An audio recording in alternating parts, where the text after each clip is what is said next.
जीवन बंदो सतगुरु चरण को करूं प्रेम प्रणाम।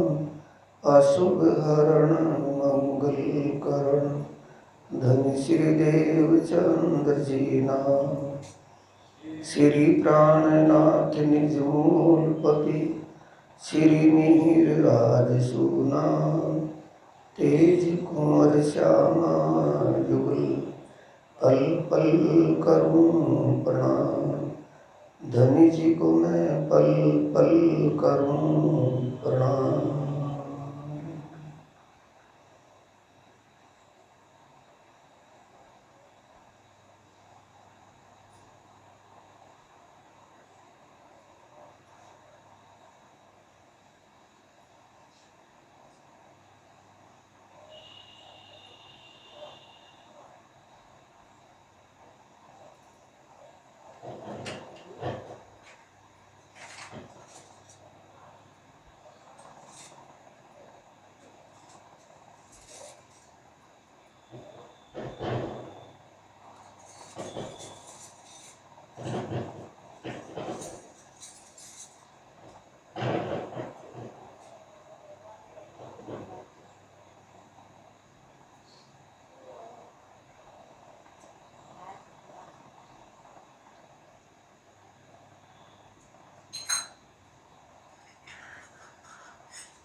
प्राणों के आधार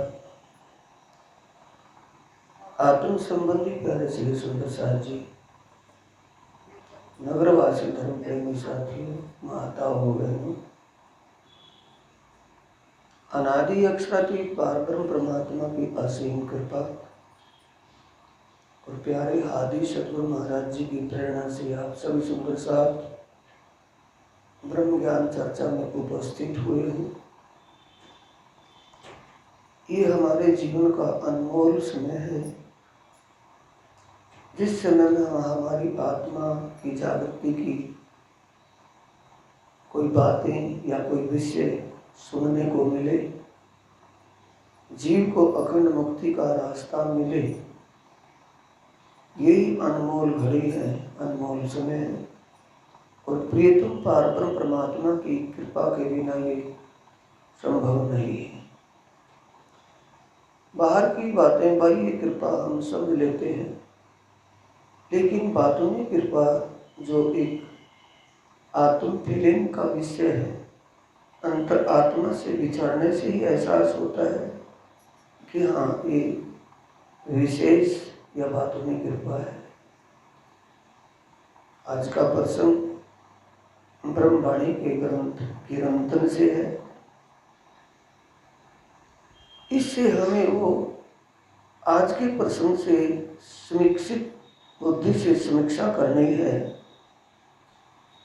गहरे से विचार करना है कि हम दुनिया से कितने आगे हैं, यानी हमारे ऊपर धनी की कितनी कृपा है। ये आज का विषय किरंतन ग्रंथ से प्रकरण 21 से है। 21 और 22 में से चर्चा है। स्वरूप साहब आराम से लिया कर देते हैं, कैसे रैल चुंदड़ी और स्वरूप साहब पंचा आराम से लिया कर देते हैं। विषय है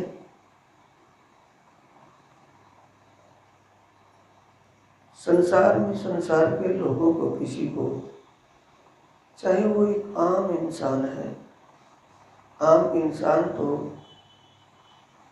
अपने विषयी सुखों में, उनकी प्राप्ति में, भोग विलास के विषय में ही रत है, लगा हुआ है।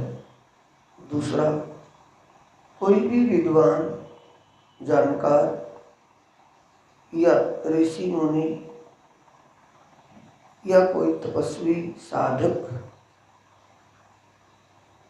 ये नहीं जान पाए अब तक इस ब्रह्म ज्ञान से दूरी होने से, ब्रह्म ज्ञान के अभाव में ये नहीं जान पाया कि मैं कौन हूँ। तन का नाम दुनिया लेती है, तन से ही अपने आप हम बोलते हैं। कोई हमें आवाज़ लगाता है, तन के नाम की आवाज़ लगाता है तो हम बोलते हैं। ये हमारे दिमाग में बात पक चुकी है कि हम वो है। कोई पूछे कि आप कौन है तो हम क्या उत्तर देंगे? अपने तन से संबंधी उस नाम का, उस परिचय, इंट्रोडक्शन देंगे कि मैं वो हूँ। कहाँ से है हम? जहाँ जिस दुनिया में जैसे रह रहे हैं उसी को ही बताएंगे कि हम वो हैं।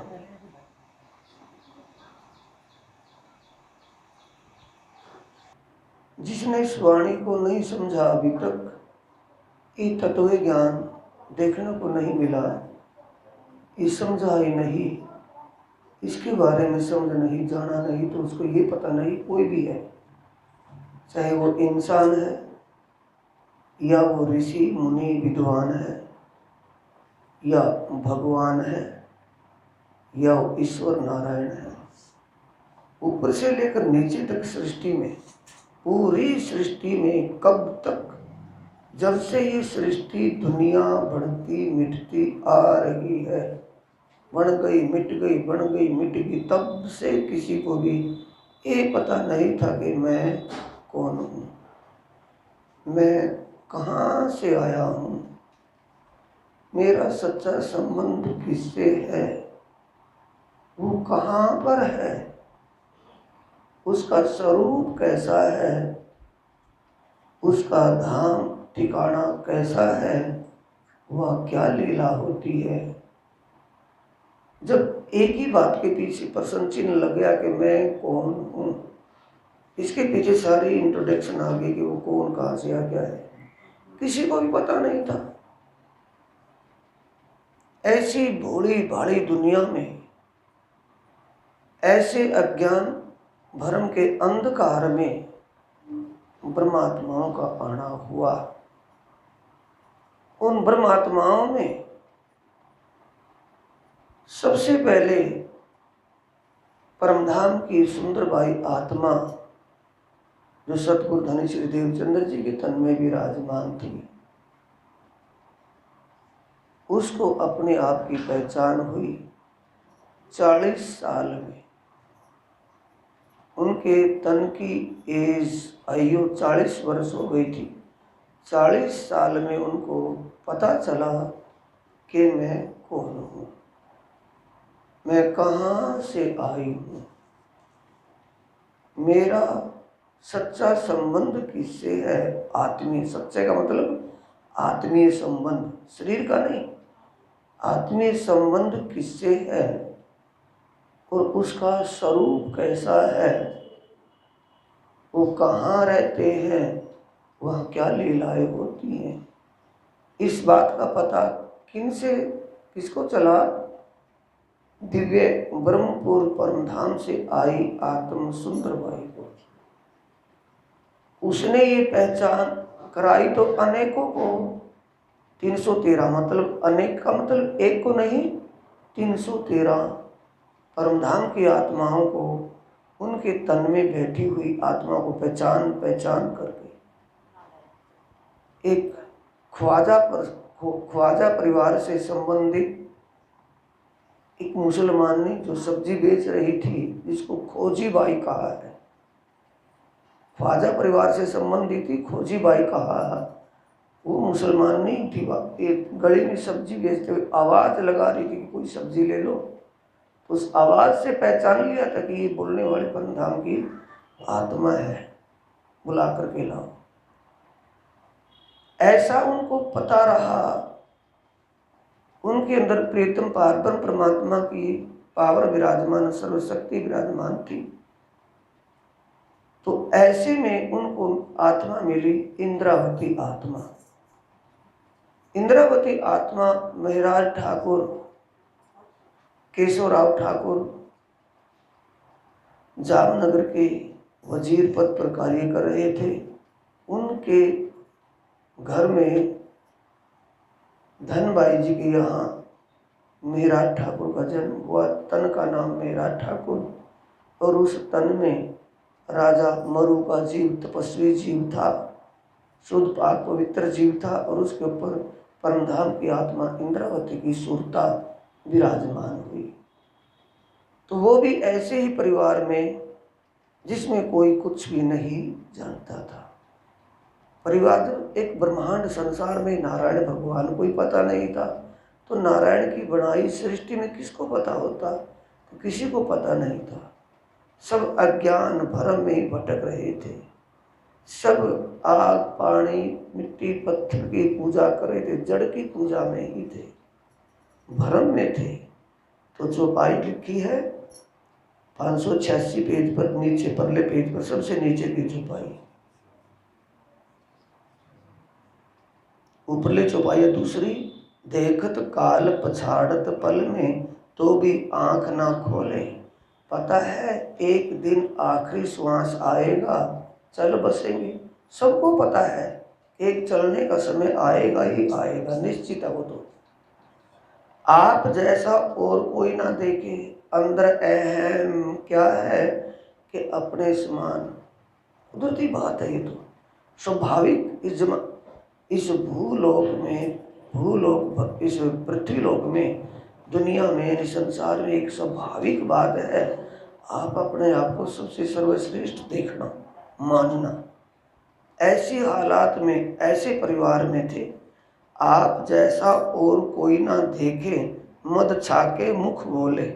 मद मस्ती को कहते हैं, छाके का और विशेष मस्ती। अपनी मस्ती में डूबे हुए लोग अपने आप को अपने सर्वश्रेष्ठ सबसे श्रेष्ठ मानते हैं, पर मस्ती में बोलते कुछ के कुछ हैं, पर बेचारों को अकल नहीं है।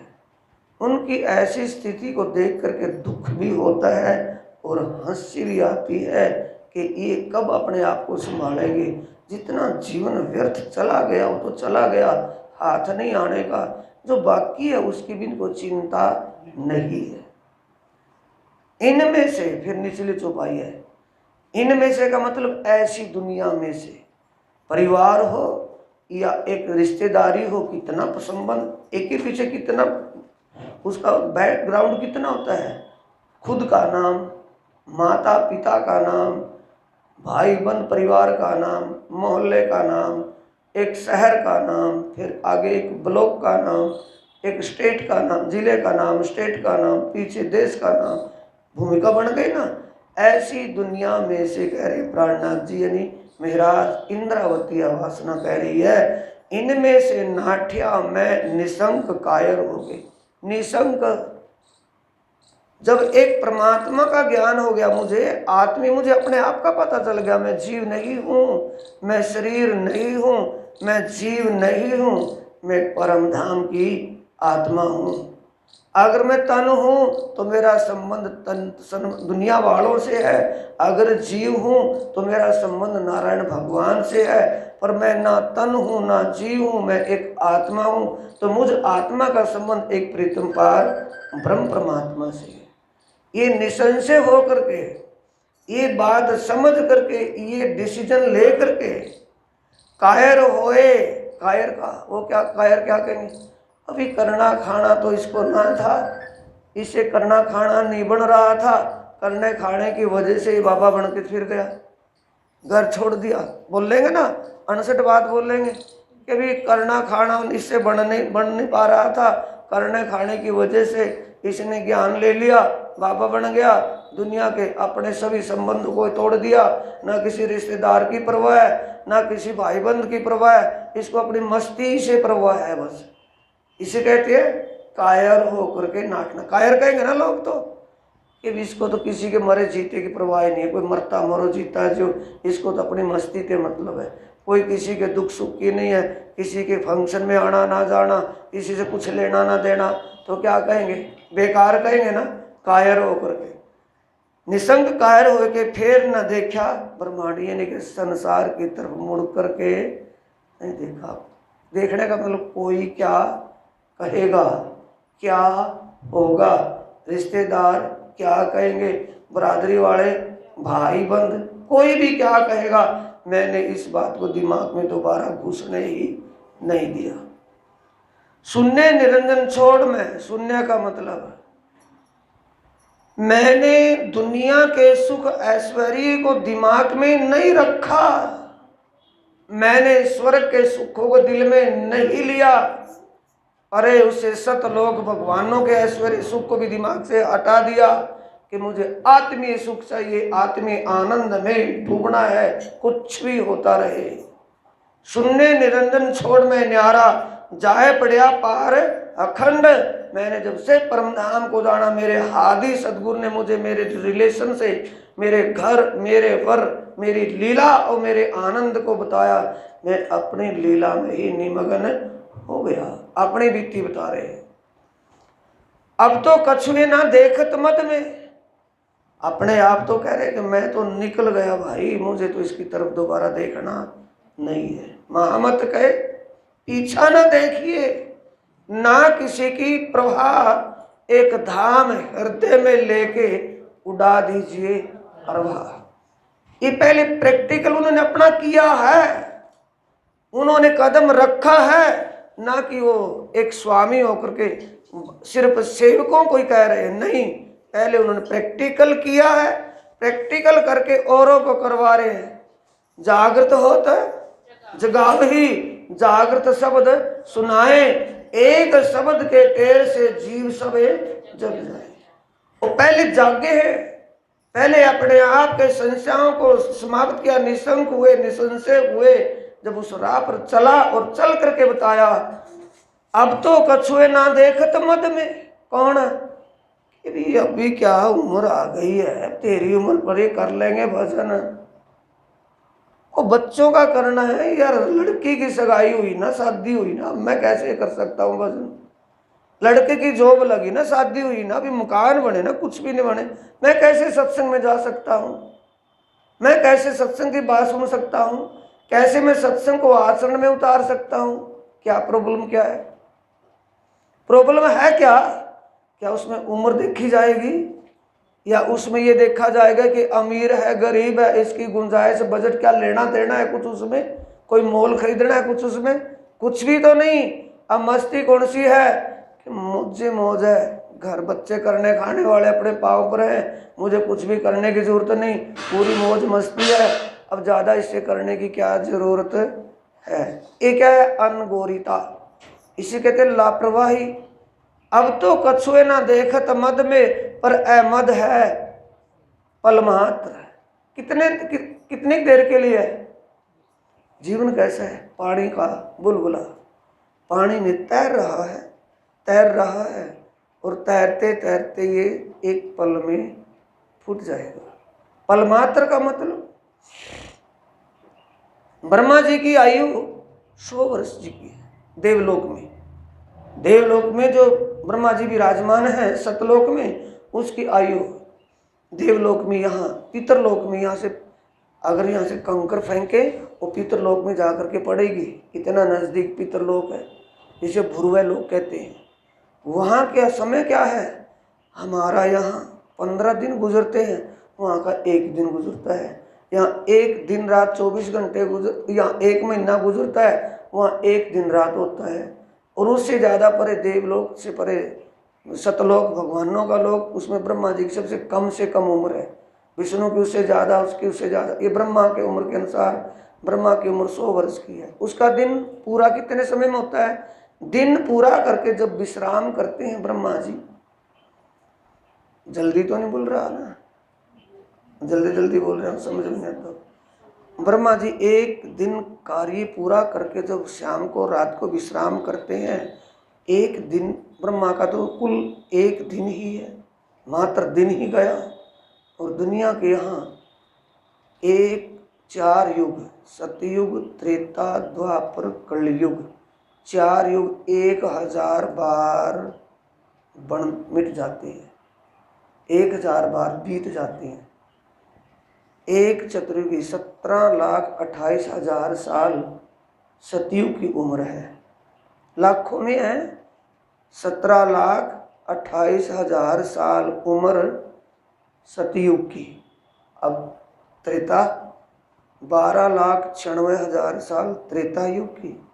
अब द्वापर 8,64,000 साल द्वापर, और कलयुग 4,32,000 साल कलयुग। चारों को मिलाकर के 43,20,000 साल बनते हैं। और बीतना कितने 1000 बार। अब 43,20,000 को 1000 से गुणा करेंगे तो 4,03,20,00,000 साल दुनिया वालों के बीतेंगे। ब्रह्मा का एक ही दिन गया। और वो परम धाम की बातें चल रही है यहाँ।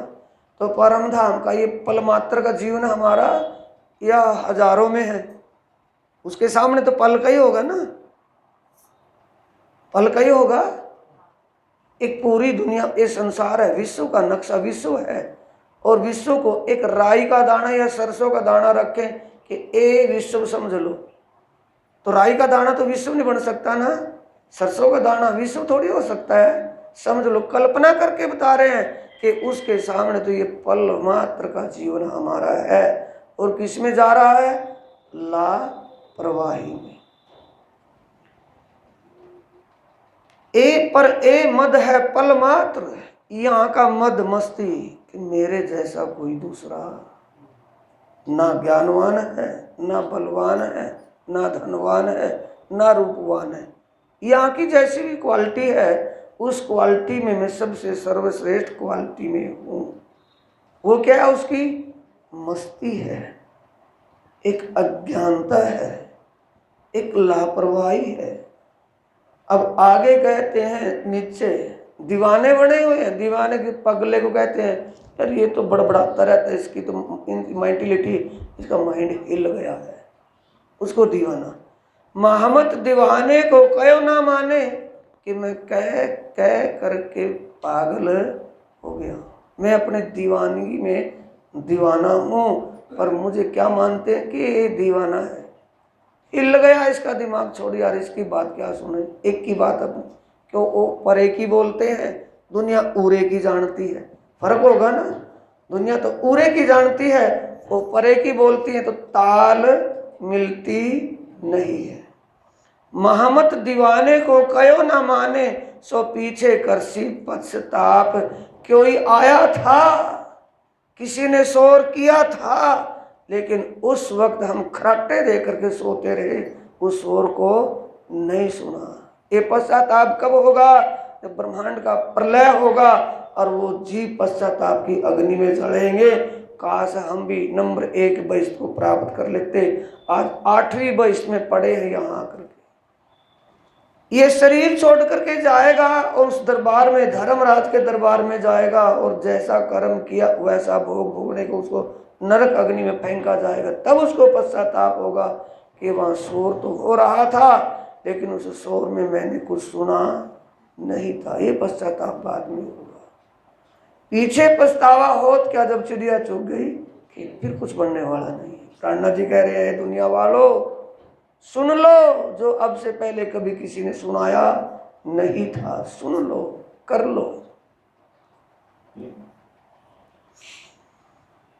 ये दुनिया की दुनिया जा रही है। अगला प्रकरण है विश्व प्रकरण है। दुनिया एक का जिक्र तो नहीं है ना, दुनिया में तो सब आ गए। दुनिया मोहम्मद की छाकी, छाकी का मतलब भोजन झीम रहे हैं, भोजन झीम लिया, पेट भर गया। दूसरे एक फुल्का, पतला सा तो है, ये हल्का फुल्का है, इसका क्या है। एक दोबारा एक तो मेरे नाम का ले ही ले, छक तो गया था, 2 फुल्के और तो उसके थे छाक छकाए छक। इस दुनिया मोहम्मद की छाकी चली जात बेसुध, बेसुधी में दुनिया जा रही है।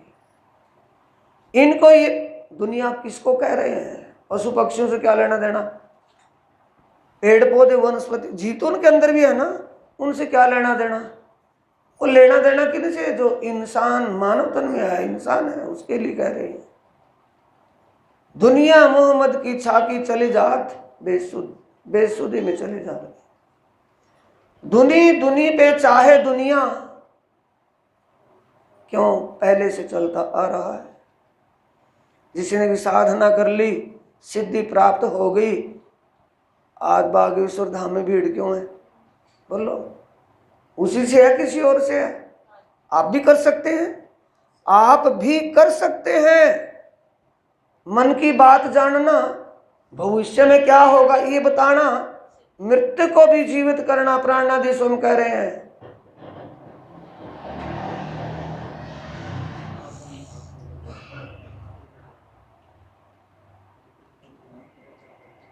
प्राणादि सोम कह रहे हैं। आगम भाखे मन की परखे, सूझे 14 भवन। मृत्यु को भी जीवित कर दे, पर घर की ना हो। पर का मतलब रेड बत्ती, कि सब कुछ कर ले, भविष्य भी बता दे कि कल को ये होगा तेरे साथ और वैसी घटना कर दे, क्या मानने को उसको? भाई वो तो पर्दे में भगवान बैठा है वहां। यही है ना दुनिया की अकल। साथ जी, सबको थोड़ा सुनने को तो मिल रहा होगा ना, जहाँ सुनने में ना मतलब मिस्टेक हो जाए तो बता देना।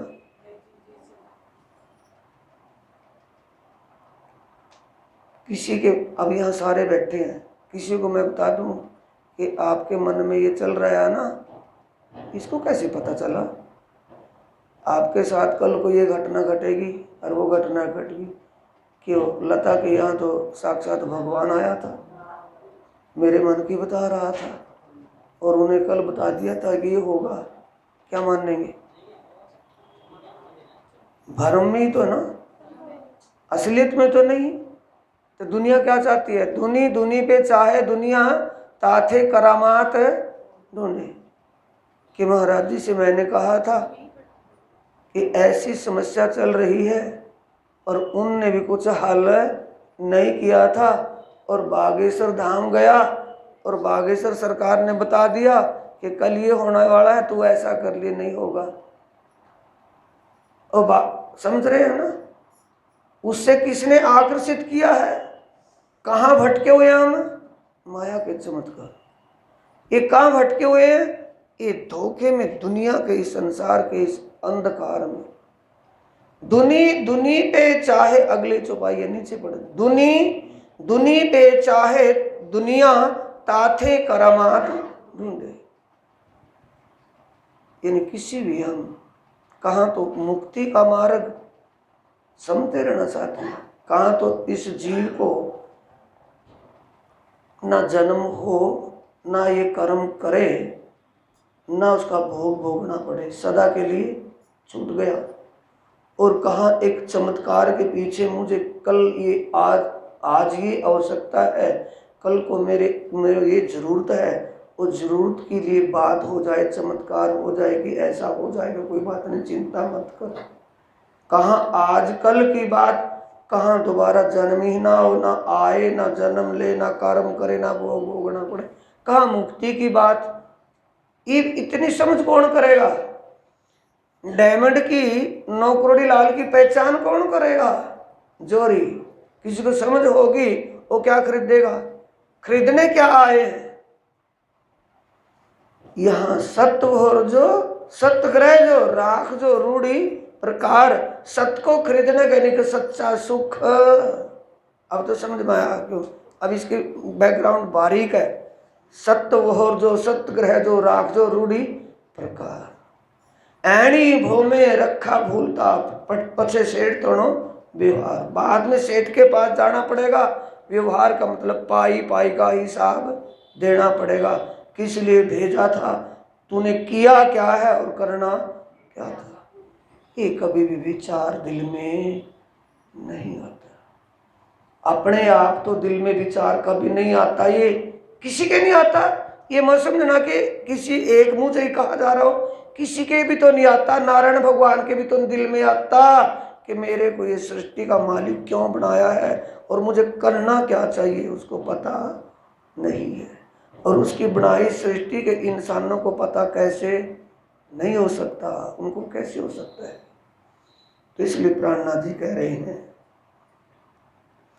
साधो कहर कही करामात आगे,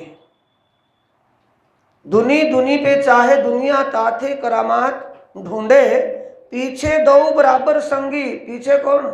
जैसा गुरु वैसा ही चेला, लोभी गुरु लालसी चेला, दोनों नरक में ठेलम। भाई जैसे सीनियर को देखेंगे जूनियर भी तो वही करेगा ना, वो दूसरा थोड़ी करेगा। जो सीनियर आगे वाला करेगा तो पिछले वाले तो वैसे चलेंगे ना, पीछे पीछे। इसे कहते हैं केड़ा वेड़ी ऊंट कतार, चींटी हार, एक के पीछे एक, वही तो चलेगा। यह है धुनी पीछे दो बराबर संगी, तब दे शिक्षा और मुंडे।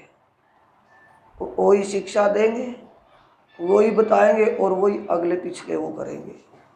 साधो कहर कई करामात, ये बातें जब वाणी को समझ लेंगे, सुंदर से वाणी का रस अंदर चला जाएगा। तारतम का ए रस चढ़ा जहर उतारे, निर्विक काया करे जीव जागे। जीव को आनंद कब आएगा? अब कितना भी हम कर लें, कितना कर लें, कितना कमा ले, कितना पैसा कुछ भी हो जाए और कितना भी सुख मिल जाए, कितने भी ऐश्वर्य में, एक झोपड़ी झुंगी, एक फुटपाथ पर पड़ा हुआ दिन रात गुजारा कर रहा है, सड़क के किनारे दुनिया भर की वो धूल खा रहा है, धूल में पड़ा है, और हम फिर भी छत के नीचे हैं और उसमें भी और ऐश्वर्य और फैसिलिटी मिली हुई है। उतना पाकर भी हमें शांति है? किसी को भी शांति नहीं। क्यों? वो आत्मीय सुख नहीं है, वो मन का सुख, इंद्रियों का सुख है, ना कि आत्मा का सुख है। आत्मीय शांति कब मिलेगी? जब हमें ये तत्व ज्ञान मिल जाएगा। ये तत्व ज्ञान मिलने का मतलब समझ में आ जाएगा।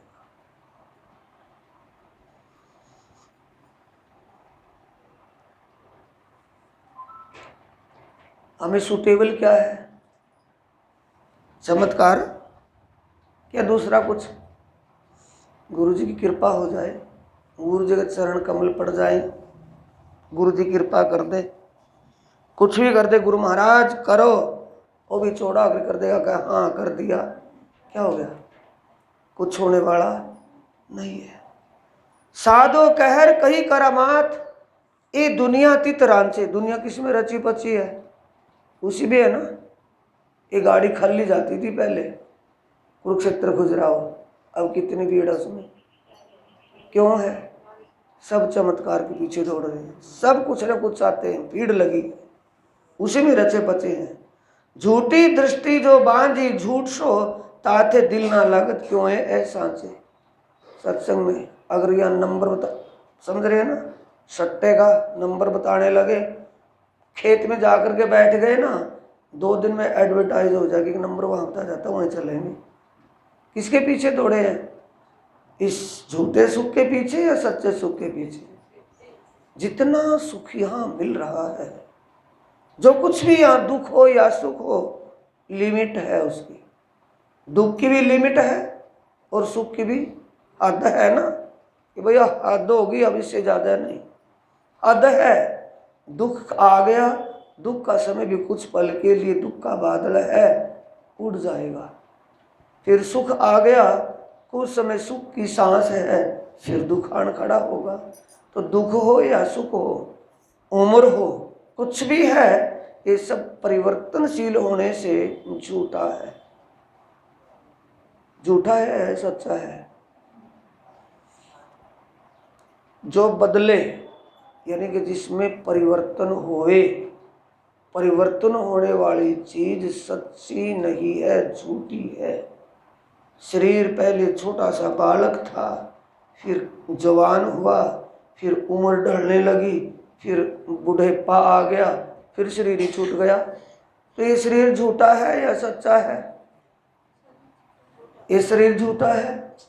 जिस संसार में अब से पहले सतयुग में क्या विचार भाव थे, श्रवण अपने माँ बाप को कंधे पर उठा करके लेकर के पृथ्वी की परिक्रमा करवा रहा था, आज माँ बाप को वृद्ध आश्रम में छोड़ करके आ रहे हैं। समय बदल गया है कि वही है? इसे कहते हैं परिवर्तन। जहाँ ऐसा परिवर्तन होता हो वो झूठा है, शरीर भी झूठा है और संसार भी झूठा है। तो हम झूठ में रचे पचे हैं, सच के लिए दिल में है किसी के। झूठ में अच्छा लग रहा है ना, कुछ भी है, झूठ अच्छा लगता है। इससे परे देवलोक है। देवलोक में देवता अपने सुख को भोग रहे हैं, इंसान अपने दुख सुख में उथल पुथल है। देवलोक में सुख ही सुख है, यहाँ उथल पुथल दुख में सुख की दोनों बात है। लेकिन उनकी भी लिमिट, उनकी भी सीमा, उनकी हद है। नैमित्तिक प्रलय में स्वर्ग तक सुख भोगा जाएगा, नैमित्तिक प्रलय होगी तो स्वर्ग भी समाप्त हो जाएगा। मद्भागवत पुराण के 12वें स्कंद के अध्याय 4 में इस बात का स्पष्ट खुलासा करके लिखा हुआ है। इसके परे हम सोचे कि भगवानों के लोक को प्राप्त हो जाएंगे भक्ति करके। स्वर्ग कैसे मिलेगा? स्वर्ग कैसे मिलेगा? कर्म कांड से। कर्म कांड से मिलता नहीं है भाई। मेरी हाँ में हाँ मत मिलाना। आत्मा जो गवाही दे उस बात को स्वीकार करना। क्या करते हैं कि एकादशी व्रत रख रखे मैंने, तो क्यों भाई? होता ही है ना सर, एकादशी व्रत रख रखे हैं। एकादशी व्रत से क्या भाई? महामंत्र गायत्री जाप करना है, कितने के 7 करोड़, क्या होगा कि स्वर्ग मिल जाएगा। एकादशी व्रत रखें, क्या होगा कि स्वर्ग मिल जाएगा। दान पुण्य कर लो। वो अर्जी व्यास थे ना जूनागढ़ वाले, जो मरने लगे, मरणासन पर उतार लिए, उसका हाथ लगवा लगवा करके जोड़े, दान पुण्य अन्न कुछ वो दान कर रहे थे। तो कहता है कि मैं यमलोक का रास्ता मेरे लिए नहीं है, तुम मुझे जानबूझ कर यम के द्वार में धक्का दे रहे हो, ये बहुत बुरा कर रहे हैं। क्योंकि वो दिग्विजय पंडित था, समझदार था, कर्मकांडी नहीं था, वेदाओं का जाना वेदांती पंडित था। ऐसी सुंदर सारी स्थिति में अगर हम स्वर्ग के सुख को ही अपने दिल में लिए बैठे स्वर्ग के सुख की इच्छा कर रहे हो तो वो हमारी भूल है। इसके परे सतलोक, भगवान शिव, पार्वती जी, अब ये बात पहले कोई लिखी हुई हो और उसको हम पढ़ करके या उसको पढ़ करके समझ करके बता रहे हो, क्या वो आलोचना निंदा है या सच्चाई है? सुंदर साजी सुन रहे हैं ना? आप क्या मान रहे हो कि ये अच्छे महाराजा भी भगवान नारायण को भी मार रहे हैं, भगवान शिव को भी कह रहे कि मरेगा, ये भी समाप्त हो जाएगा। भगवान, जब भगवानों को ही समाप्त कर दिया तो फिर ये ज्ञान भी कहाँ का रहा? ये बात कहाँ लिखी हुई है? मद्भागवत पुराण के स्कंद 12 अध्याय 4 में लिखी हुई है। तो भगवान के विषय में जो मद्भागवत पुराण में लिखा हुआ है, और वेद व्यास जी राइटर है, सिर्फ माध्यम बनाया उसको, लेकिन जो उसकी शक्ति वो भगवान विष्णु के अंश अवतार होने से उसको अक्षर की शक्ति मिली। अक्षर का मतलब जब्राइल, जोश धनिए का, जब्राइल से ज्ञान का अवतरण होता है, उसको लिखने का जोश, वो शक्ति प्राप्त हुई, हुक्म प्राप्त हुआ, हुक्म हुआ, उसको लिखवाया गया। उससे लिख तो दिया लेकिन उसके अपनी समझ में ही नहीं आया।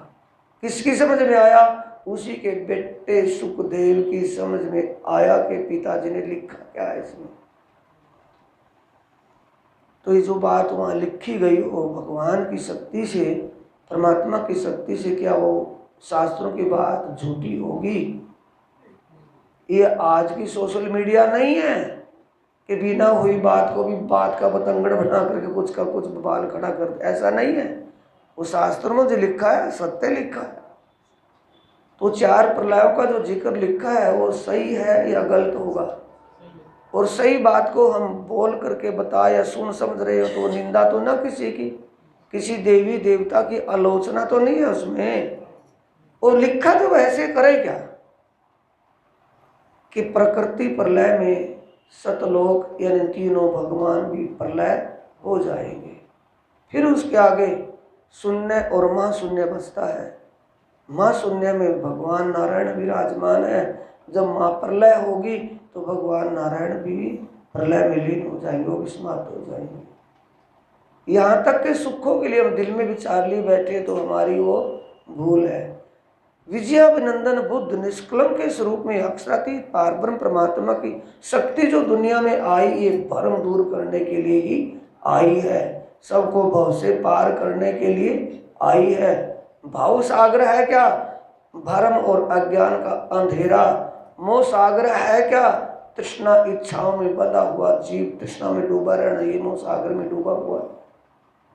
शेख सिल्ली जैसी अपनी आदत विचार के ये करके ये कर लूंगा, ये करके दिन रात ये उधेड़पन लगी रहना, ये मोह सागर है। तो इनसे बाहर निकालने के लिए धाम धनी आए हैं। तो कहा है कि तारतम का ये रस चढ़ा जहर उतारे, निर्वीक काया करे जीव जागे। जीव जागृत हो जाएगा ध्यान से भाई।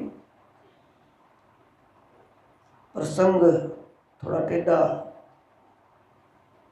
जब हम नींद में सोए हुए हों और नींद में सोते सोते हमें सुपना खड़ा हो जाए और सुपने में इतने भयभीत हो रहे हों, इतना डर लग रहा हो कि शरीर कांप रहा है, बड़ी मुश्किल कठिनाई दिख रही है, और ऐसी उस भयभीत स्थिति हालात में हम जाग जाए तो सुपने में वो डर, सुपना टूटने के बाद डर खत्म हो जाएगा, डर नहीं रहने का ना, समाप्त हो जाएगा। तो वैसे ही जब तारतम का रस, ये वाणी, ये ज्ञान समझ में आ जाएगा तो जीव को क्या मिलेगा? जीव जागे करारे, जीव को शांति मिल जाएगी। होता है ना, जब सुपने में हम इतने भयभीत, इतने डर रहे, कांप रहे, और उस वक्त जाग जाए, सुपना टूट जाए, तो जागने के बाद शांति मिलती है या क्रांति?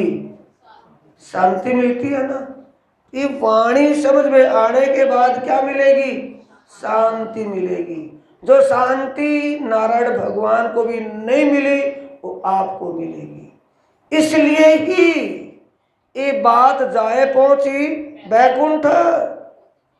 55 कीर्तन ग्रंथ है ये ना, इसी का 55वां प्रकरण है, उसमें लिखा है ये बात जाए पहुंची बैकुंठ, बुद्ध जी उड़ायो उन्मान के पार ब्रह्म परमात्मा की शक्ति बुद्ध जी के रूप में यानी कि विजयाभिनंदन बुद्ध निष्कलंक के रूप में दुनिया में प्रकट हो चुकी है, और उन्होंने दुनिया का भ्रम अटकल अंदाजे समाप्त करके सत्य की पहचान करवा दी है, और सत्य को जानने के बाद जीव सदा के लिए मुक्त हो जाएगा। ये बात जाए पहुंची बैकुंठ, बुद्ध जी उड़ाए उन्मान, सुख शिव सन नमे नमे विष्णु लक्ष्मी नारायण। सब नमन कर रहे हैं, सबका दरवाजा खटखटा गया है, सबके अंदर ये बात पहुंच गई है कि दुनिया में कोई आया हुआ है जो सबको मुक्ति दे रहा है। जो मुक्ति ऐसे बंट रही है तो वो प्रार्थना करेंगे या क्या करेंगे? वो प्रार्थना कर रहे हैं, नमन कर रहे हैं कि हे मुक्तिदाता, हमें भी अपने शरणागत कर लो, हमें भी अपने चरणों में आसरा दे दो, अपने चरणों में मुक्ति दे दो, हम भी सदा के लिए छूट जाए, हम भी दुखी। क्योंकि इस वाणी को किसने समझ लिया? जहां दांत है वहां चने नहीं, और जहां चने हैं वहां दांत नहीं। इस भूलोक में ये तत्व ज्ञान ब्रह्म ज्ञान आया हुआ है, वहाँ ब्रह्म ज्ञान नहीं, तो ब्रह्म ज्ञान का प्रकाश वहाँ भी पहुँच गया।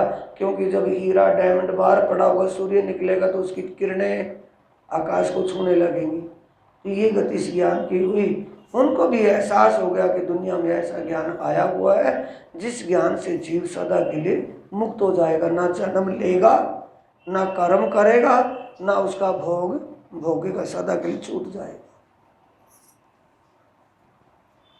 झूठी दृष्टि जो बांधी झूठ सो ताथे, दिल ना लगत क्यों है ऐसा। इसलिए सच को जानने के लिए किसी के अंदर उत्कंठा ही नहीं है, किसी के अंदर लगन या जानने की जरूरत। समझ लो, किसी को क्या जानने की जरूरत है यार, अपने करने खाने में लगे हुए हम कोई सत्संगी से कम थोड़ी है। घर में अपना करते खाते हैं, किसी का बुरा नहीं करते, ना बुरा चाहते। इससे ज्यादा क्या है? इससे ज्यादा तो सारा ज्यादा ही है। अभी पाया ही क्या है? ये तो हमारा एक सामाजिक व्यवहार है कि किसी का बुरा मत करो, किसी का बुरा मत सोचो। ये सामाजिक व्यवहार है, वो आध्यात्मिक है। समाज और आध्यात्मिक में तो जमीन आसमान का अंतर है। अभी ये आया है जहाँ से हमारा भूमिका चली थी, चौपाई है ये। मैंने इसलिए उस वाणी को सामने खोला है कि वाणी में बहुत है। ये वाणी कुलजुम वाणी, एदे विच छिपी अपनी कहानी, मारो डुबकी तो लब लाओ। इसमें अपना ही जिक्र है, इसमें डुबकी मारो और अपने उस मुक्ति को उठा लो जो आपका पड़ा हुआ है। कौन मैं कहाँ थे आया बिछड़ियो, कौन मैं कहाँ को कहाँ थे बिछड़ियो, कौन भोम ए छल, किससे बिछड़ा हूं? क्या कभी किसी को ऐसा एहसास हुआ होगा साथी इस ज्ञान को सुनने से पहले कि मैं किसी से बिछड़ा हूं? नहीं, मैं अपने को साथ हूं, मेरे सब अपने साथ में, मेरे को क्या बिछड़ना था? ऐसा हुआ था कब? धाम के धनी अक्षरातीत प्राणनाथ जी ने जब 12 मोमिनों को बादशाह औरंगजेब की आत्म जागने के लिए दिल्ली में पैगाम देकर के भेजा हुआ था।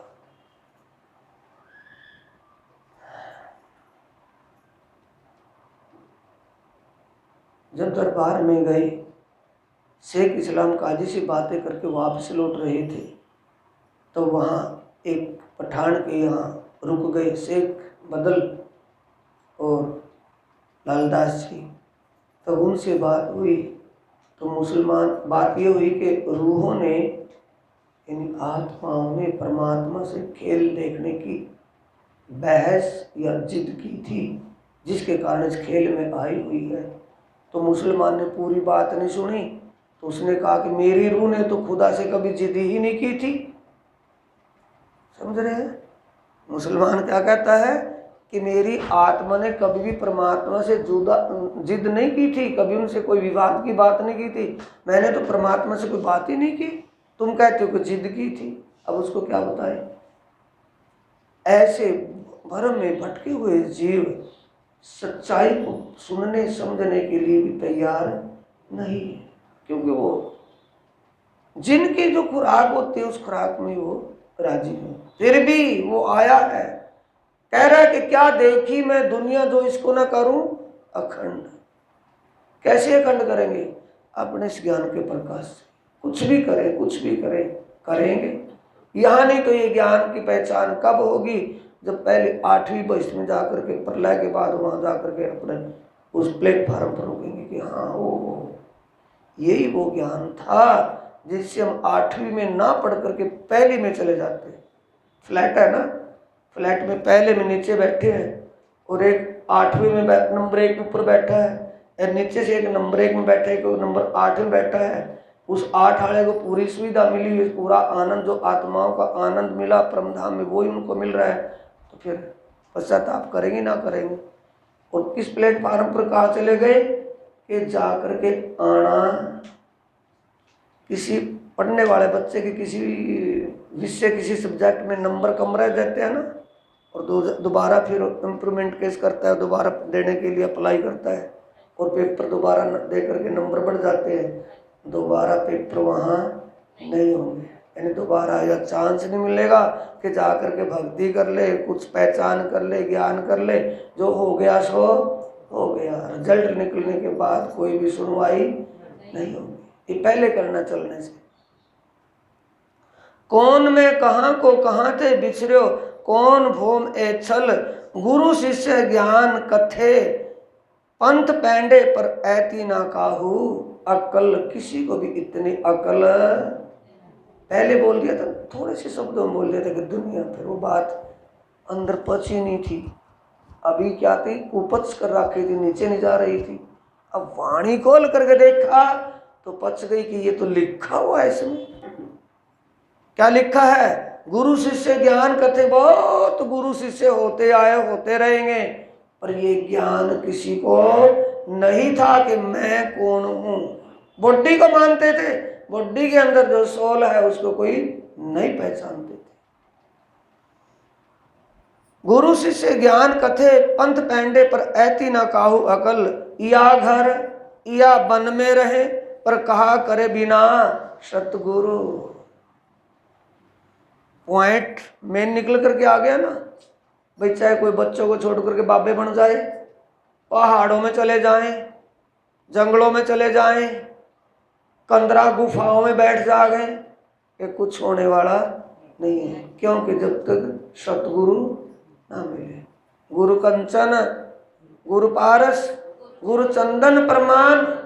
गुरु तो है, कंचन है, चंदन है, लेकिन चंदन तो नहीं बना सकता। चंदन के पास रह करके सुगंध तो आ सकती है, किक्कर की लकड़ी में भी सुगंध आ सकती है। अगर चंदन का एक बगीचा हो और उसमें एक दो किक्कर के पेड़ हो तो किक्कर के पेड़ों में से भी तो खुशबू तो आएगी, लेकिन चंदन तो नहीं बन सकते। वो दूसरे के अंदर सुगंध तो नहीं पैदा कर सकते। किक्कर के पेड़ को वहां से उखाड़ करके किसी और साइड में लगा दें, आंबों के बाग में लगा दें, तो वो किक्कर तो किक्कर रहेगी, चंदन तो नहीं रह सकती, चंदन तो नहीं बन सकती। और तुम सतगुरु दीपक भय कियो जो आप, वो सतगुरु नहीं, वो गुरु है। यहाँ क्या बीमारी है, क्या है कि गुरु अगर, ये सब यहाँ की बात नहीं, परे की बात है। भगवान नारायण ने किसको अधिकारी बना करके बैठा रखा है? देवराज इंद्र को, कि इस पूरी से आगे कोई, किसी को भी स्वर्ग से आगे का अकल, किसी को ज्ञान नहीं हो। इसी दायरे में घेर करके रखना इनको, आगे ना बढ़ जाए। आगे उनको अधिकारी किनको बिठाया है नारायण ने? तीरदेवा को, कि तुम्हारे इस प्लेटफार्म, इस लेवल से आगे मेरा किसी को पता ना चल जाए, दापोस करके नीचे रखना है। नारायण भगवान ऊपर बैठा है, ब्रह्म ने उसको बिठाया है कि नारायण निराकार से आगे का ज्ञान किसी को ना हो जाए। एक इनकी गति है गुरुओं की, क्योंकि गुरु क्या चाहते हैं कि मेरे से आगे बोल गया तो मेरी वैल्यू खत्म हो जाएगी। वैल्यू के पीछे मरे हैं कि किसके पीछे मरे हैं? आए थे किस लिए कि जिस फुलवारी के फूल हैं वो सुगंध सारी जगह फैल जाए, सबके अंदर सुगंध आ जाए, वो कोई भी ऐसा ना रहे। या घर में या वन में रहे पर कहा करे बिना सतगुरु, तोलो मकसूद क्यों कर होवे जो लो पाइए न अखंड घर। जब तक वो अपना असली घर, प्राणनाथ जी इसी वाणी में कह रहे हैं।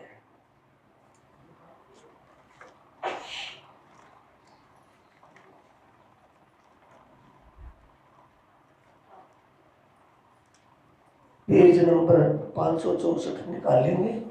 यहाँ पर हाथ लगाए रखे क्योंकि प्रसंग यहाँ चलता है, चलेगा चर्चा। पीछे निकाल ले 564, ये 587 है, 64 निकाल ले। 64 पर ये शुरू होता है ग्रंथ जो सा चला हुआ कीर्तन।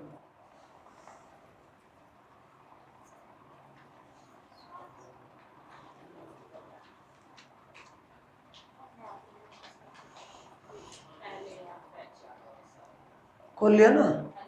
पहले आप पहचानो रे साधो, पहले आप पहचानो, बिना आप चीने बिना आप चीने पार ब्रह्म को कौन कह में जानो। पीछे ढूंढो घर अपनो कौन ठोर ठहरानो, जब लग घर पावत नहीं अपनो सो भटकत फिरत। जब तक भटकते फिरेंगे या शांति मिल जाएगी, तभी कह रहे हैं। इसलिए कहा है तोलो मकसूद क्यों कर हुए जो लो पाइए न अखंड घर। जब तक अपना असली घर, सच्चा जो घर है। इतनी बात तो सब समझ रहे होंगे साथियों। जिस घर में हम अब वर्तमान में फिलहाल हाल की घड़ी में जिस घर में रह रहे हैं, वो इसके अंदर जो जीव है या आत्मा है, इसका अपना घर है या तन का घर है? वो अपना असली घर है अपना असली घर है।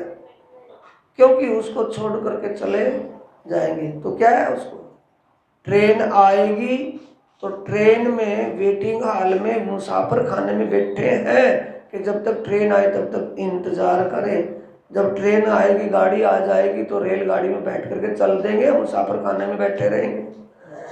तो ये चिट्ठी आवे 126वें प्रकरण में लिखा, 125 प्रकरण में, चिट्ठी आवे चाले तत्किन जाए ते करता रुदन, झांझू सेवा जेहनी करता ते दिए छे हाथ अगिन।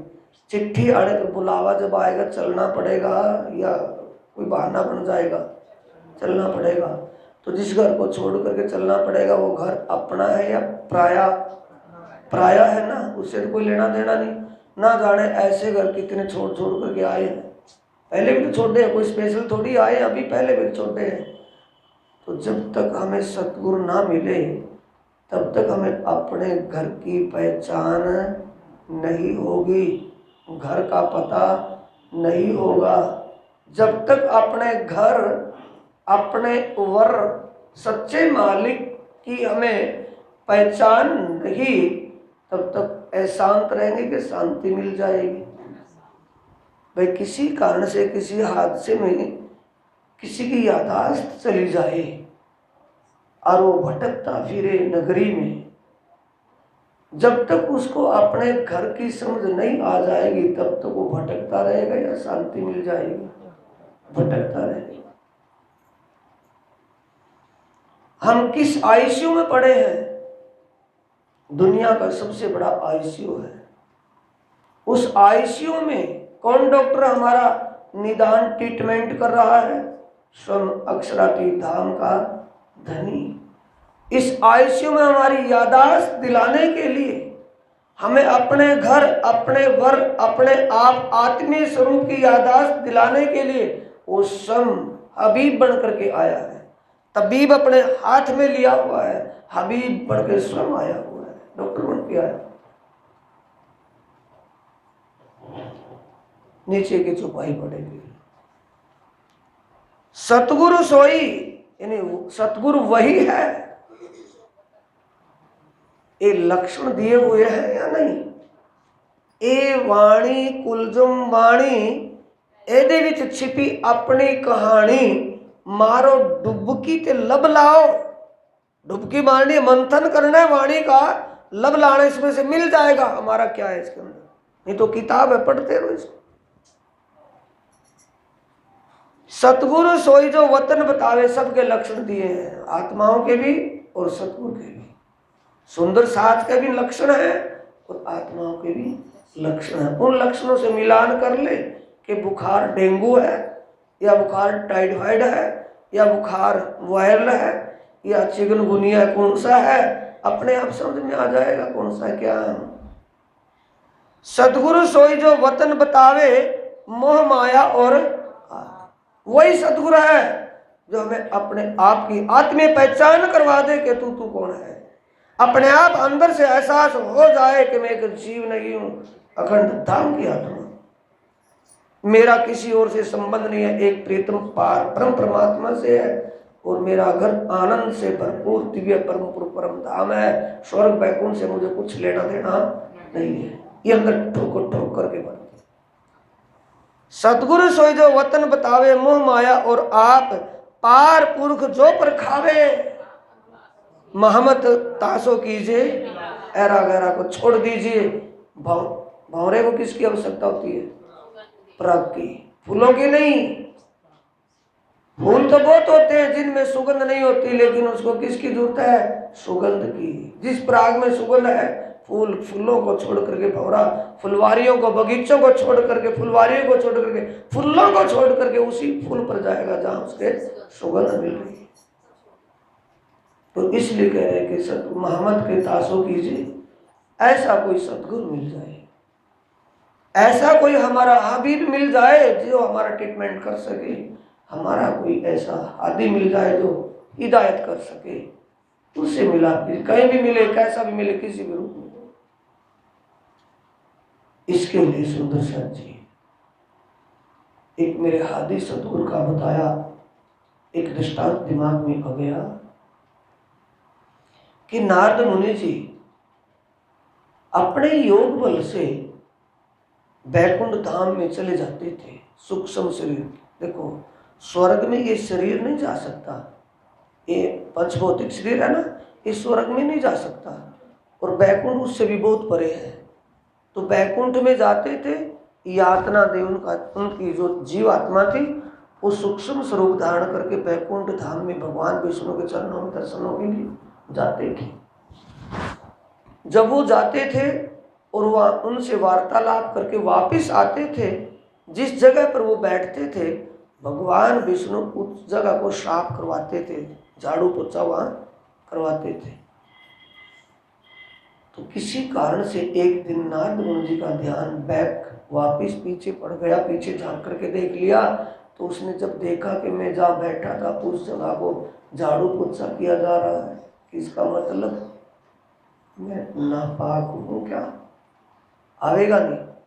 आप जिसके घर में बैठे हो ना, जा करके जिस कुर्सी पर बैठे हो, जिस मुद्दे पर, जिस पिड्डे पर, जिस बेड पर, तो वहाँ उसको चद्दर को झाड़े, मुद्दे को पानी से धोवे, बाहर धोता आपको दिख जाए तो आपको शंका होगी या ना होगी? या नारद मुनि को ही होगी? आपको भी होगी क्या? मेरा कोई कोरोना थोड़ी था कि कोरोना छोड़ा है वायरस में, वहाँ ऐसा क्यों हो रहा है? तो ये किसने विचारा? नारद मुनि जी ने। अगले दिन भगवान विष्णु शंका, रात काटनी बारी हो गई, क्योंकि योग में परिपूर्ण है। अगला रात मुश्किल होगी ना पूरी करनी। अगले दिन तुरंत जाकर के सबसे पहले चोरपुर लूजिंग है, वहाँ लीड लूज है, वहाँ कोई सी, वहाँ अगले दिन गया तो सबसे पहले यही पूछा कि भगवान क्या मेरे में नापाकता है? मैं नापाक हूँ, अशुद्ध हूँ कि नहीं? मुनिवर आप अशुद्ध कहाँ हैं कि नहीं? भगवान आप बात को दबा रहे हैं, बात को फिरा रहे हैं, आप सत्य बताइए, मैं उसी आपके कहे का अनुसरण करूँगा। मैं अपने आप को पाक पवित्र करना, शुद्ध करने का प्रयास करूँगा कि हाँ अभी आप नापाक हो, कि नापाक हूँ, कि हाँ, कि क्यों? कि अभी तक तूने गुरु धारण नहीं किया। कि मुनि मैंने गुरु धारण नहीं किया? कि हाँ। तो बताइए इसका क्या हल? कि आप गुरु धारण कीजिए कि मेरे लायक, समझ गए भगवान विष्णु के, खड़क गई घंटी कि मेरे लायक का मतलब मैं अपने योग बल से सीधा जो बैकुंठ में आ जाता हूँ, और मुझे कैसा गुरु चाहिए? उससे अव्वल चाहिए ना, जितना वो अपने बल से कर रहा है उससे भी आगे बलवान, अच्छा श्रेष्ठ गुरु चाहिए। कि मेरे लायक कोई गुरु? कि हाँ तेरे लायक है, जो सब सुबह जब आज जाएगा, रात को सोकर उठेगा, और सोकर उठने के बाद तो सुबह बाहर रास्ते पर खड़ा हो जाइए, रास्ते पर जो आएगा उसी को गुरु धारण कर लेना। ये अच्छा, अब पहली रात तो मुश्किल से बिताई, दूसरी रात उससे भी कठिन होगी कि कितने जल्दी गुरु जी मिले। सुबह सुबह जाकर के रास्ते पर खड़ा हो गया, जैसे सामने से थोड़ा अंधेरा और थोड़ा प्रकाश, यानी तड़क में, तड़क के समझे ना, पसर में, सुबह सुबह प्रातः काल सूर्य निकलने से पहले थोड़ा थोड़ा अंधेरा, धुंधला अंधकार था, अंधेरा था। तो सामने से आता देखा तो कोई आ तो गया, वो अच्छा कर्म होया, कोई पशु पक्षी नहीं आया तो इंसान ही, यानी पशु आ जाते तो पशु को ही गुरु बनाना पड़ता है, तो इंसान, तो इंसान सामने जब नज़दीक आया और उसके कंधे पर जाल देखा मछलियों का पकड़ने का, कि ओहो गुरु भी मिला पर ये भी मछियारा ही मिला। तो अब शंका कौन सी लग गई कि भगवान ने जो कहा था वो ना मानूं तो गड़बड़, अगर जो इसको गुरु बनाऊं तो मैं कहाँ और गुरु जी कहाँ, ये गड़बड़। चलो भगवान की कई बात का तो पूरा करता हूँ, औपचारिक नहीं, यो उसकी कहनी तो बात पूरी कर ही दूं। उनके चरण पकड़ लिए और कहने लगा गुरु जी मेरे को उपदेश करो। वो मछियारा सोचता है कि मुनिवर का दिमाग तो नहीं हिल गया कि उपदेश मुनि को करना चाहिए कि मुझ गृहस्थी को। खैर उसने कहा, चुपचाप करके वो बोलता रहा नारद मुनि, और वो अपना चुपचाप करके चलता बना। अब वहां उधर जल्दी जाने की कि आज तो मैं बिल्कुल पवित्र हो गया, आज तो मुझे जाना है। गया भगवान के पास वैकुंठ में और वार्तालाप करी। और उस दिन तो अनजाने में पीछे मुड़ करके देख लिया था। उस दिन जानबूझ करके पीछे मुड़ करके देखा कि आज भी उसी जगह को साफ झाड़ू पोछा कर रहे हैं कि शुद्ध हो गया मैं। तो देखा तो पीछे मुड़ करके फिर भी वही हालात। अब नारद मुनि जी ने सोचा कि ओहो अब भी कमी है, चलो कोई बात नहीं। अगले दिन पूछा कि गुरु भगवान क्या अब भी नापाकता है? कि हाँ अभी गुरु धारण नहीं किया, नापाकता तो वही है। कि मैंने गुरु धारण तो किया है? कि नहीं, गुरु धारण नहीं किया। और गुरु धारण नहीं किया और भी तुझे पाप लग गया। कि क्यों? कि वो बाद में बताएंगे 84 लाख योनियों में तुझे अब भी जाना पड़े ही पड़ेगा। अब कहा तो मुनि खुला आजाद पूरा स्वतंत्र दिमाग से अपना योग साधना में लगा हुआ था, अब लेने के देने पड़ गए बिना मतलब के ही। अगले दिन मछियारा जैसे आया फिर उसके चरणों में नतमस्तक हुए और कहा कि गुरु जी आप मेरे गुरु हैं, मुझे बख्शिश कीजिए, कोई उपदेश दीजिए और मुझे कृपा करके 84 लाख की योनियों से बचाइए।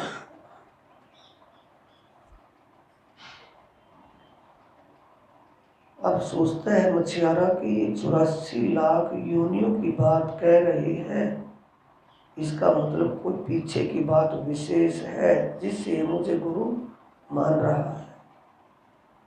मछियारा पहले तो अपने आप में था और फिर वो दूसरे संकेत में क्या बन गया, कार्टून। अंदर किसकी पावर आकर के बातें करने लगी, भगवान जिसने उसको भेजा था गुरु धारण करने के लिए, भगवान विष्णु ने उसकी अक्ल का ताला खोल दिया उस मछियारे की। तो मछियारा पूछने लगा कि मुनिवर आज 3 दिन हो गए आपको इसी कांड में, ये बताइए आपको 84 लाख योनियों में कैसे पता चला कि मैं 84 लाख योनियां भोगूंगा? कोई जानता है कि मुझे 84 लाख योनि में जाना होगा? किन किन योनि में जाना आज तक दुनिया में किसी को पता नहीं चला। आपको किस साधना से पता चला, कौन सी सिद्धि आपके पास है कि मैंने 84 लाख योनियों में भोगना पड़ेगा, 84 लाख में जाना पड़ेगा? कि भगवान विष्णु स्वयं कह रहे थे कि 84 लाख योनियों में जाना पड़ेगा। कि ये तो बिल्कुल सोल बात है, यानी चिंता मत करो, डिप्रेशन मत लो, 84 लाख योनियों का हल अभी ही कर रहा हूं, चिंता क्यों कर रहे हो? कि गुरुवर बताइए कि भगवान से पूछना। अब जाओगे ना भगवान के दर्शनों के लिए, तब भगवान के सामने प्रार्थना करना, भगवान आपने जो कहा है वो अवश्य ही होगा, ये मेरा दिल मान रहा है, पर उस होने के लिए हल भी तो आप ही बता सकते हो। आप तो कृपालु हो, दयालु हो, कृपा कीजिए मुझे 84 लाख योनियों से छुटकारा मिल जाए। कम से कम मुझे बता तो दो कि 84 लाख योनियां कौन सी हैं, बता तो दो। अब 84 लाख योनियों का, अब विश्व तो बड़ा है ना, और उसका विश्व का नक्शा 1 चैप्टर 1 पेज पर। ऐसे ही वो सैंपल तौर पर उसने जब योनियों को बनाया, नक्शे में नीचे जमीन पर कीड़ा खींच करके योनियां दिखाई बना करके, नारद मुनि ने अक करी ना धक करी, तुरंत उन योनियों पर घूम गया। भगवान नारायण कहते कि ये क्या कर रहा है? कि मैं जनाब भगवान मैं 84 लाख योनियां भोग रहा हूं। कि ऐसे भोगी जाती है, उनमें तो जन्म लेना पड़ेगा भगवान, वो भी तो आपकी बनाई है, ये भी आपकी बनाई हुई है। अब ये बताइए मैं कौन सी में घूमूंगा, इसमें घूम लिया तो उसमें क्या जरूरत है। भगवान कहते कि ये कहाँ से पाठ पढ़ा कि जो आपने कहा था गुरुजी ने। तो पहले तुम नापाकता क्या थी कि पहले तूने गुरु के तन को देखा था, अब तेरे दिल में धड़कन पैदा हो गई थी, 84 का डर हो गया था ना। भगवान क्या कह रहे हैं कि उससे पहले तू औपचारिकता कर रहा था, अब तेरे को 84 लाख नरकों में जाने का डर लगा, अब तूने दिल से धारण किया है। अब दिल से धारण करने वाले ने तुझे दिल की बात बता दी और तूने 84 को ही छुड़ा दिया है। सुंदर साथ जी वाणी में धाम के दूल्हा कह रहे हैं प्राणनाथ जी, दान दया सेवा सर्व अंगे सर्वे कीजे गो, पात्र ओलखे कीजे अर्चा शास्त्र अर्थ जोइए जो। 126वें प्रकरण में 24वीं 27वीं चौपाई में कह रहे दान करे सो देखा देखी, सेवा करनी है तो पात्र देखना है। सेवा का मतलब भक्ति करनी है, सेवा करनी है तो वह पात्र देखना है, क्या उसके योग्य वो है। कीजिए अर्चा, अर्चा चर्चा की अर्चा को कहते हैं। जब मेहराट सदगुरु देवचंद्र जी ज्ञान चर्चा करते थे, जब देवचंद्र जी सदगुरु धनी श्री देवचंद्र जी विश्राम में हो जाते थे, फिर सभी साथियों को इकट्ठा करके उस चर्चा को रिपीट करते थे। इन चर्चा में जो गूंज बातें थी उनको समझा करके मेहराज ठाकुर सुनाते थे, उसे कहते हैं चर्चा की अर्चा। तो चर्चा की अर्चा का मतलब आत्मीय गूंज बात, कल्याणकारी बात, मुक्तिदायक बात उन्हीं के सामने करनी चाहिए जिनको उन बातों की जरूरत है। जिनको उन बातों की जरूरत ही नहीं है तो उनके सामने कहना ऐसा समझो जैसे भेड़ के सामने बीन बजाना है। सेवा योग्य है, जिस सेवा से जो हम सेवा करें, सेवा से वो हमें कई गुना दे सकता है या नहीं, वो समर्था उसके अंदर है या नहीं, उसके अंदर तप त्याग और समर्पण है या नहीं। जो त्याग दिल से त्याग और समर्पण कर देता है उसको धनवान बन जाता है। जो दुनिया के इस सिस्टम को, दुनिया के ऐश्वर्य को, दुनिया की तृष्णाओं को, लोकेशना वितेशना और दारेशना 3 ही तृष्णाएं हैं। लोकेशना कि दुनिया की वाह वाह उस जैसा तो कोई हुआ ही नहीं, एक प्रशंसनीय दिमाग को हटा दे, कोई उसकी निंदा करे या कोई उसकी प्रशंसा करे, उससे क्या होता है, उसके अंदर वो गति आ जाती है कि सूर्य उगते समय भी लाल होता है और छिपते समय भी लालिमय होता है, उसमें कोई असर नहीं पड़ता। वाणी में आया है 126वें प्रकरण में, जैसे पाप लिए जाए निंदा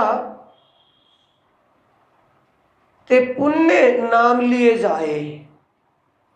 जैसे पाप किसी से कोई दुष्कर्म हो जाए, गलती हो जाए, और गलती होने वाला अपने आप को नसीब मानता, अपने आप को ये सिखापन देता कि मैं आज के बाद ऐसा नहीं करूँगा, उसको फील हो रहा है।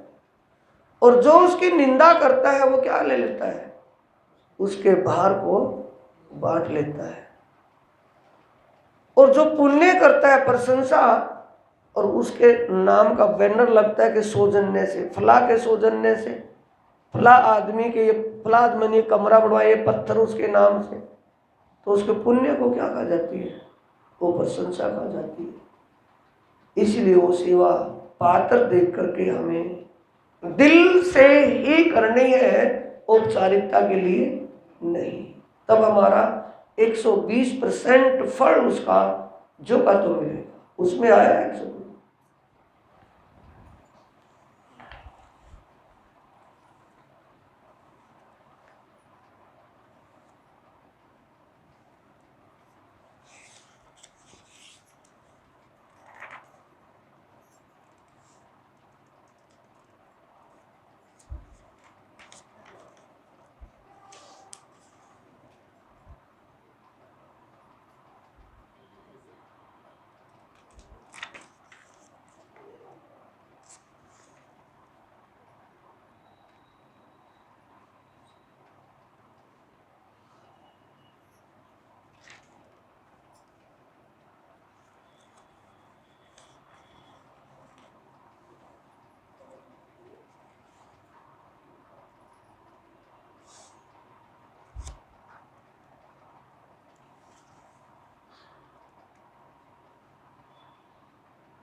पेज नंबर 749 निकाल लें, यहाँ अपना हाथ लगा करके रखेंगे।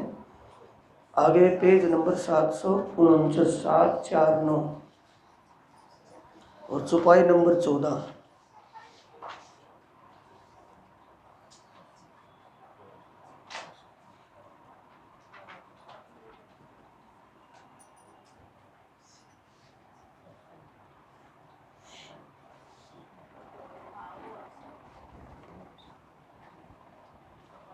आ गया ना 749। आओ अवसर के भूलिए, प्रकरण नंबर है 131, चौपाई नंबर है 14।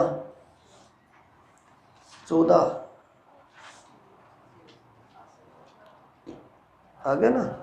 अशुभ कर्म जेम लिए निंदा।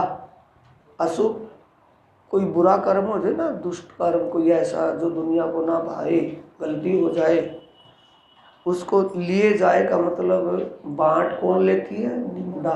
निंदक उसको बांट लेते हैं। इसीलिए कबीर जी कहते हैं निंदक लागे मोह को प्यारे, कि निंदक ना हो तो आंख नहीं खुलती। अशुभ कर्म जेम लिए निंदा, शुभ कर्म नामना लई जाए। शुभ कर्म नामना, प्रशंसा, नाम फेमस हो जाए ना, उसकी प्रशंसा सब करते, तो प्रशंसा किसको बांट लेती है? पुण्य को। पाप को कौन बांट लेती है? निंदा।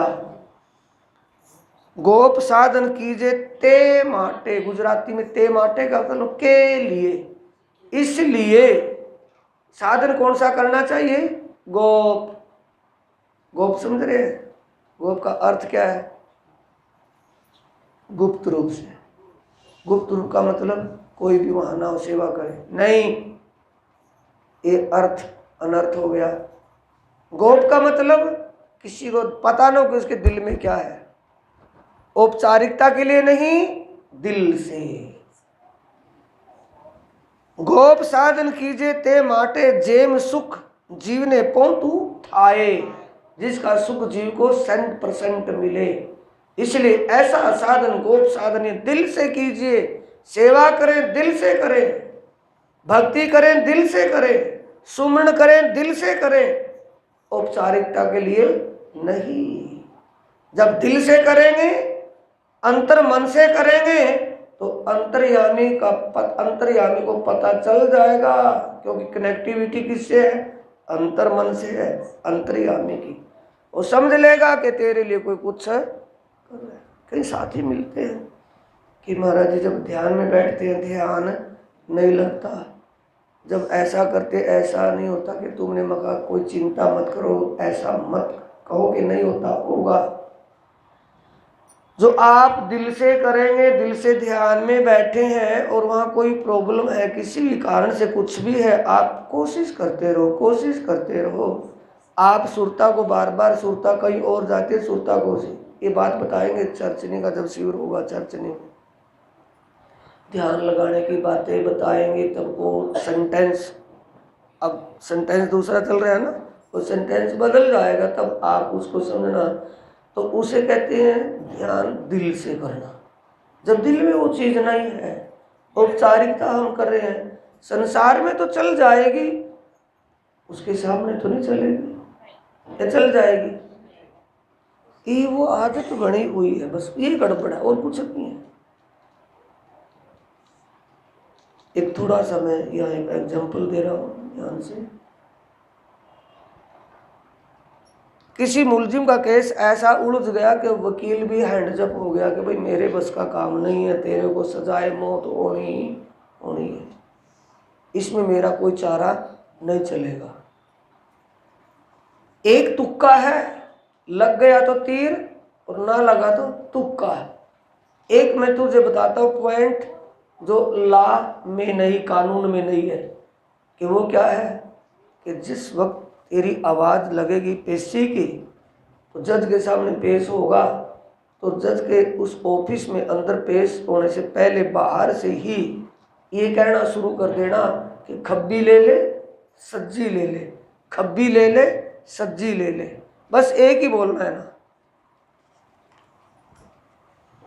खब्बी ले ले सज्जी ले ले, खब्बी ले ले सज्जी ले ले, खब्बी ले ले सज्जी ले ले, ये करता करता अंदर घुस जाना, बस फिर आगे मैं जानूं और जज जाने। परमात्मा की कृपा से ये तुक्का बाकी है और कुछ नहीं है, लग गया सो लग गया। अब जैसे अंदर घुसा, उसको तो पढ़ाया हुआ था ना वकील ने, खब्बी ले ले सज्जी ले ले, सुनना किसी को नहीं। वहाँ जज, उसका जो स्टेनो बैठा है, जज बैठा है, अंदर पेशकार है, और अल्लाह मचा दिया, पूरे गुंजा दिया उसके हॉल को, सज्जी ले ले खब्बी ले ले। अब ये कौन आ गया? पागल है। कि जनाब पागल, ये वही है ना जिसकी पेशी आज आपको जजमेंट लेकर के ऑर्डर करना है।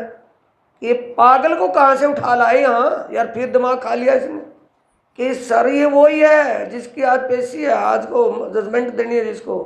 कि पागल है, उसकी फाइल पाड़ करके फेंक करके मारी। कैसे पागल हो, केस मैं क्यों लूँगा? ये पागल को निकालो अदालत से बाहर निकाल दिया, केस डिसमिस हो गया कि पागल का केस किसने बना दिया, ये पागल आदमी है। अब छूट गया। जैसे जब वकील के बस्ते पर गया, वहाँ बैठ गया, वकील ने कहा कि भैया जान बच गई लाखों भाई, अब मेरी फीस का इंतजाम कैसे करेगा, क्या करना है? कि खब्बी ले ले सब्जी ले ले। तो यार मैंने तो तुझे जज के सामने करने के लिए कहा था, तू मेरे सामने कर रहा है कि फिर सब्जी ले ले खब्बी ले ले। कि तुझे अदालत में कहा था या फिर मैं अदालत से बाहर कहाँ हूँ? अभी तो अदालत में हूँ, जज से तो बाहर हूँ ना, अदालत में हूँ। तू खब्बी लेना चाहे खब्बी ले ले, सब्जी लेना चाहे। यार मेरे को क्यों कह रहा है, वो जज को कहना था। तो गति वो हमारी हुई है, जो खब्बी सब्जी दुनिया को दे रहे हैं, वो खब्बी सब्जी किसको देना चाह रहे हैं? खुदा को, परमात्मा को। जो औपचारिकता का व्यवहार आपस में करते हैं ना, दिल में तो है नहीं, आ गया बैठ जा यार, पानी का गिलास दे दिया चला जाएगा, पता नहीं डिश में या में आया, लेकिन उन्हें डिस्टर्ब करने के लिए आ गया। दिल में है नहीं, और दिल में है काम कितना भी जरूरी है, अर्जेंट काम है, टाइम फिक्स है, दिया हुआ जाना है, और आ गया बैठ यार, चाय है पानी है, बैठ करके बात समझ गए ना। दिल की बातें कुछ और है और औपचारिकता की बातें कुछ और है। इसलिए प्राणनाथ जी कहते हैं, इसलिए गोप साधन कीजिए ते माटे, इसलिए हमें दिल से करना चाहिए। और दिल से करने से पहले इन दीदों से दीदा देख करना चाहिए। समझ माइंड दिया है, विवेक दिया धनी ने, विवेक से जानना है कि वो उसके योग्य भी है या नहीं। पात्र ओल के कीजे अर्चा शास्त्र अर्थ जो ये जो हमें वो देखना है कि उसकी योग्यता जो हम सम्मान दे रहे हैं उस सम्मान के लायक है या नहीं, अंधा बन करके नहीं। सतगुरु सोई जो वतन बतावे मोह माया और आप पार पुरुष जो परखावे महमद तासो कीजे लाभ। उस अलखा वस्तु को लगा दे। बातें आएंगी, बातें चलेंगी, हम कह तो रहे हैं महामत कहे गुरु सोई कीजिए जो अलग की देवे लख, इन उल्टी से उल्टाए के पिया प्रेमे करे सन्मुख। ये वाणी में लिखा हुआ पढ़ लिया, दिमाग में भी बैठ गई बात और कहना भी शुरू कर दिया। अलखा वस्तु है क्या? अलग है क्या चीज वो जिसको लखा दे? वो बातें होंगी चर्चा में। जो अलखा वस्तु को भी लखा दे, महामत कहे गुरु सोई कीजिए जो अलग की देवे लख, इन उल्टी से उल्टाए के पिया प्रेमे करे सन्मुख। जो उल्टी है उसको, जो पहले ही से उल्टी है उस उल्टी को जब उल्टा करेंगे क्या होगी? वो उल्टी हो जाएगी। उल्टी से उल्टाए के जो संसार की रूढ़वादिताएं हैं, संसार की मर्यादाएं हैं, वो उल्टी है, उनको सुलटा करके समझा दे, उसी को सतगुरु मानिए। तासो कीजिए मिला। आज की चर्चा पर इसी पर विराम देते हैं, शाम की चर्चा होगी, क्योंकि ये ड्रॉप वाइज ड्रॉप, थोड़ा सा स्टेप टू स्टेप। बोलो श्री प्राणनाथ प्यारे की, श्री सतगुरु महाराज की। चौपाई दोहराएंगे। सतगुरु सोई जो वतन मोह माया और आप पार पुरख जो परखावे, श्री महमत तासो कीजे मिलाप, श्री महमत तासो कीजे मिलाप, श्री महमत तासो कीजे मिलाप। बोलो श्री प्राणनाथ प्यारे श्री सद्गुरु महाराज की। प्रणाम।